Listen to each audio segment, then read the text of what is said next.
There is a unique revolver in Starfield, which is an absolute must for all of you space cowboy role players out there, and honestly anyone looking to destroy heavily armoured enemies. It's called the Ambassador, and it comes exactly how you see it here, a full stack of mods and the shattering trait, meaning that it'll rip straight through enemies' armour and instead deal full on health damage. With that binary trigger, you can technically one-shot most regular enemies, as a bullet will be fired upon squeezing the trigger and releasing it, basically increasing the rate of fire dramatically. And with the high-powered and penetrator rounds mods, damage is essentially maximised with this revolver. But now I guess you want to know how to get your hands on it, and the answer is quite simply, you ask for it.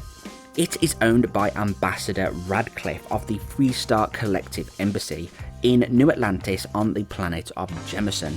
It may be possible to steal it or loot it, but a much more subtle conclusion can be achieved during the mission called Friends Like These. This is a UC Vanguard quest after a certain spoiler or two appear in the spaceport. Without ruining the story for you, you need to convince Radcliffe to give you a code. Initially and expectedly, she is reluctant and says no. Fortunately, we can find a secret recording device in her quarters which has some juicy political naughtiness that Radcliffe would rather be kept between you and her. Confronting her with this knowledge will convince her to yield the code that you are primarily after, but you can push this further by asking for a negotiation fee, in which she quickly hands over her personal revolver, Ambassador, from the war decades earlier.